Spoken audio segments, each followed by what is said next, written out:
अरे पप्पू व्लॉग नहीं कर सकता। ट्याव ट्याव ट्याव। Dead in my eyes.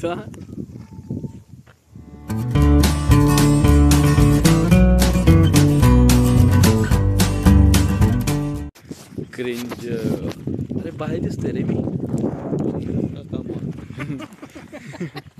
तू पण जा इंस्टाग्रामवर ब्लॉगर बन ब्लॉगर। मी पण हेलो ब्लॉगर दोस्तों, बनणार। हेलो दोस्तों, हमारा रेस्क्यू में सो वी आर बॅक। ये शेत देखो, ये देखो भावा, लय अवघड असते ब्लॉगिंग करणं सुद्धा, की तुम्हाला तेवढं क्रिंज राहावं लागतं भावांनो, की तुम्ही थांबा मी सांगतो।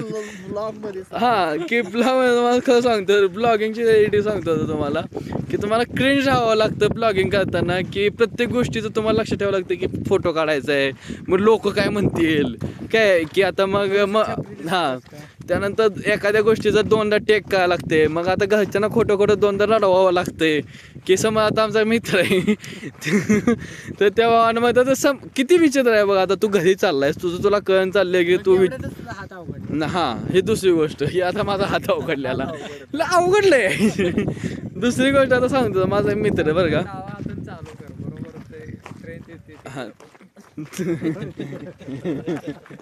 व्यायाम हा करायला रे, हा हा व्यायाम हा जोक करायला। मी टाकणार माझ्या ह्याच्यामध्ये, फक्त हा कट केला नाही नाही, हा पार्ट टाकणार मी, फक्त हा हाय IQ साठी असणार आहे, की ह्याच्यावर मला माझे ऑडियन्स किती हुशार आहे ते कळणार, तो वाला पार्ट आहे हा। तर आता मगाचा ब्लॉग बंद झाला, तर ह्यो पण एक प्रॉब्लेम आहे भावांनो, की तुम्हाला एक्स्ट्रा स्टोरेज मोबाईल मध्ये ठेवायला लागते, एडिटिंगला टाइम द्यायला लागते। तुझ्या नाही नाही, पण कसं आहे, काय विषय आहे? नाही नाही, पण आधी इंजिनियर होतो, चल तू ह्याच्यावर नाही, पण काय काय झालं? ऐक की, काय झालंय माहितीये हा. का, कॅमेरा मध्ये केलं असतं तर बंद पडलं नसतं, पण त्याला फिल्टर सहित अरे कॅमेरा मध्येचा विषय नाही,